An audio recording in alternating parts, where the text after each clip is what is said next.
Hello, hello, West Indianola teachers. This year for our art lesson, I'm going to roll out 2 videos. This first one is just going to be for the teachers to kind of explain what the project is about, kind of some of the things that you're going to want to do to prep. And then the second video will actually be for the students if you choose to show that to them.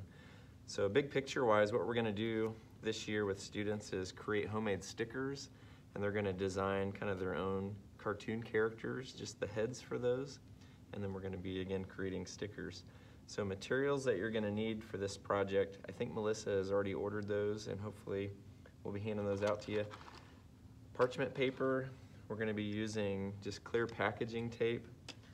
There's some black felt tip markers, some colored pencils, and then in addition to that you're going to want just some white printer paper and then scissors, and then I'll also attach a worksheet that just has, you know, different ideas for the students as far as eyes and noses and such that you can print out and give one of these to each student. And then there's also going to be a PDF of just the West Indianola logos that you can print out, and then also maybe use this as a filler. Students might actually enjoy that just as much, if not more. Or if you have some students that maybe struggle with, you know, designing their cartoon heads from scratch, that might be a good kind of segue for those students as well. So there's a little bit of prep to this getting started. I'm going to kind of show this to you. What you're going to want to do, or what I would recommend, is having some of this kind of partially ready to go before the students get there, or before the students start. So what you're going to want to do is take the parchment paper, and then you're going to cut that into strips, and take the packaging tape, and you're going to come in over the top of this and just kind of lay down strips and then cut those out. And what I found works best is to do this in a couple different sizes. Kind of go over here and show this to you. You can take that white printer paper, and what I did was come in and actually cut it up into a couple different sizes. This was cut in 1 3/4 inch strips, and then the thicker one was cut in 2.5 inch strips. And the 1 3/4 inch worked out pretty well if you were going to create stickers with just 1 strip of tape, but if you use the 2.5 inch, which is a little bit bigger, I think probably a little bit easier for the younger students to actually draw, then you're going to want to use 2 strips to do that. So creating the stickers, it's pretty easy. You take your packaging tape, kind of pull that out, and just adhere that to your parchment paper. Kind of iron that out a little bit. And then cut these into strips. You know, the thickness of just 1 layer or one row of your packaging tape. And I normally cut off the ends just to kind of clean that up a little bit. So it looks something like that. And then if you want your students to work a little bit larger, if you go with the 2.5 inch paper, you're going to have to do 2 strips.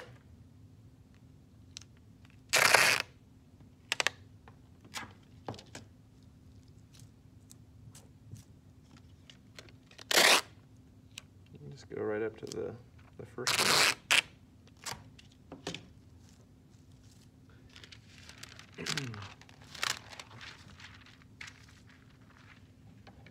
And come back in and cut those into strips.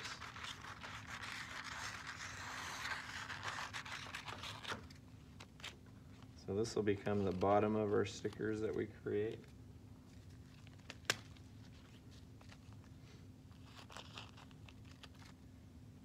What I did with my students is just created several strips of this, kind of in the 2 different sizes based on what size of stickers they were going to use. So this is an example of just a quick drawing on the larger piece of paper. And after students have done that, what they're going to want to do is come in with their scissors and cut around their image, around their head, and leave about maybe 1/8 of an inch of kind of white border. And I think that helps make the cutting out a little bit easier, but it also makes these look more like a real sticker in the end.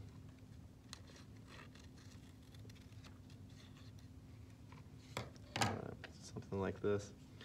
Now sometimes you can tell that that doesn't quite fit on the larger or the smaller piece of paper. So what I would do on this is actually have to put 2 strips over the top of it. And so there's a seam there, but you really don't notice it. So again, I've got my parchment paper, my tape down, I've laid out my drawing, and now I'm kind of sandwiching it in between a layer of tape. Okay, so that's an example of one of the larger ones. And wherever your tape ends on there, you could hand this to your students.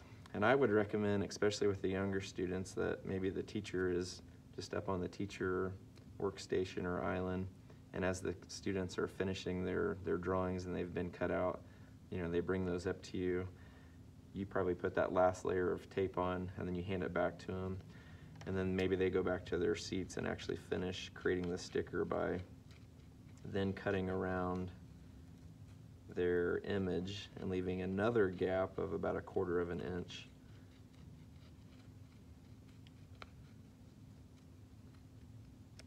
You know, to create their sticker like that.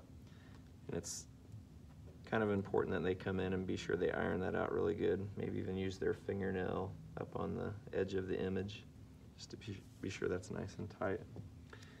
On the worksheets here, what I did, or what I would recommend doing, is just cutting those up into little pieces like this. And then once students cut those out, after they've colored them, might look something like that. These actually work out pretty well for the smaller strips, to where you can kind of find a good angle on that. Pull these off, kind of do that same thing and come back in and cut them out. So I think students should probably be able to create several of these, you know, within maybe the 45-minute time period. I believe Melissa was able to pick up some sandwich bags for you as well, so you can, students have a safe place to put those. And this might be kind of a fun activity even for, you know, future weeks or months.